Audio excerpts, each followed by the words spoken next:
Magandang gabi. Good na sa ating mga ka-coffee master.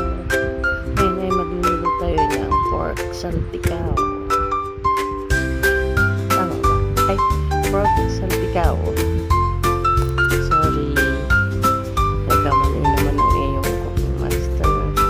Ayan, mamarinate natin yung pork. Ayan, naglagay ako ng toyo sa utak ko. At saka naglagay ako ng paminta.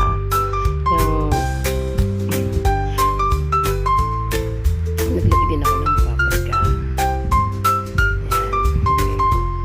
Naglagay ako ng paprika. Ito niya yan. Tak-tak, Gina. Tak-tak. Sige. Hanggang di mo ubos, malaglag lahat dyan sa yung mamarinate. Yan. Sige. Tak-tak muna. Tak-tak yan. Sige. Yan. Lalagyan natin ng oyster sauce. Ayan. Yan na. Oyster sauce. Ganyan na. Lagyan natin. Ayan na siya. Kata niyo naman mga kapagay. Yan po ang ating pork salpicao. Mamarinate natin yan. 200 years bago balikan. Ewan ko na lang din kung hindi bulok na yung minarinate ko na yan. Joke lang po. Ayan na po siya. Yung aking minarinate na pork. Ayan na po. Yan po yung nilagyan ko. Lalagyan ko rin po yan ng bawang. Hindi ko lang po sa inyo pinakita. Ayan po na. After 3 hours kong pag-marinate. Ayan. Ano ko lang po yung prituin ko lang po yung wangba ng hindi naman sunog, hindi naman din ano, yung tama lang po kasi yan po, dyan po natin ilalagay yung ating lulutuin na pork salpicao. Ayan po, ayan, nakita nyo naman yan ang inyong kakuking minimikos na naman ang kanyang ginagawa. Ngayon lang ulit nag-upload si cooking master.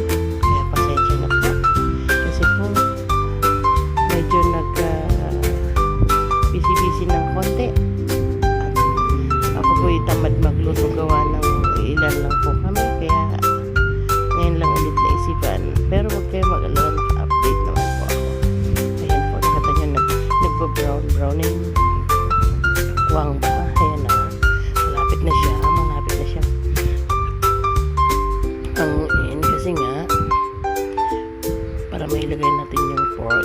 Ayan, natin yung kita nyo naman yan. Ayan na siya. Diba? Kita nyo? Saan ka pa? Kita nyo naman. Awanin natin yung bawang.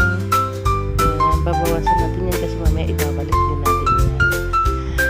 Ayan po, nakita nyo ang aking ginagawa. Nagluluto si cooking master nyo na pork salpicao. Ayan. First time ko lang magluto ng ganito. Ayan. Ayan, nakita nyo. Ayan, nilagay ko na yung baboy. Ayan po. May bawang din po yan. Hindi ko na lang po sa inyo pinakita. May minamarinate ko yan. May bawang na rin po yan na nilagay ako dyan para po manutin talaga yung lasa. Ay, sa totoo lang po. Ayan po, nakita nyo. Ako po naglagay po ako ng laurel. Pero sa totoo lang, hindi naman talaga naglalagay. Kaya lang gusto ko lang may mabango. Yung nangangamoy ba yung laurel. Yung ganon. Kaya naglalagay ako dyan. Kasi para naman yung aroma niya, iba naman. May kusmitos ko. Ayan po, hindi natin tinatubigin yan. Hindi na po natin kailangan tubigyan. Kasi po yung pinaka-marinate niya, yung tubig, lalabas yung tubig niya. Yan na rin yung magpapaano dyan sa kanyang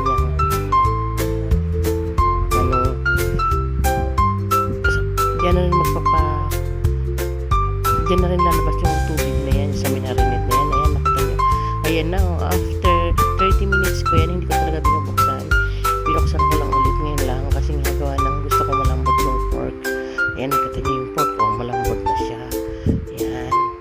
Diba? Ayan na siya, malambot na siya. Pwede mo na siyang pwede mo na siyang lagyan ng mushroom. Ayan. Yung whole mushroom po ay yung buo. masarap yung nilagay ko ganun. Kailangan po kasi ginawa ko full po yan. Kailangan pinagdanihan ko po gawa ng ang lalaki naman po. Kaya po hinati ko po yan. Kaya ganun po yung itsura niya. Tingin nyo yung hati-hati. Sa akin lang po yan. Ewan ko na lang po sa iba. Bahala na po kayo kung anong gusto nyo sa mushroom. Ayan po. Makita nyo naman. Konting tadyak-tadyak na lang yan. Ayan po ay kakain na tayo ng hapunan. Ayan, naglagay rin po ako ng butter. Pwede rin po margarine. Maglagay po kayo. Tansya-tansya lang naman sa kakain. Kasi kami lang naman po ang kakain. Pero masarap po talaga sa totoo lang. Ayan, ayan. Naglagay na ako ng butter. Margarine. Ayan, nakita nyo. Ayan na. Mukhang masarap talaga siya. Amoy pa lang. Sige. Ingat kayo. Ayan na siya. Binigas-mikas ko na. Ayan na.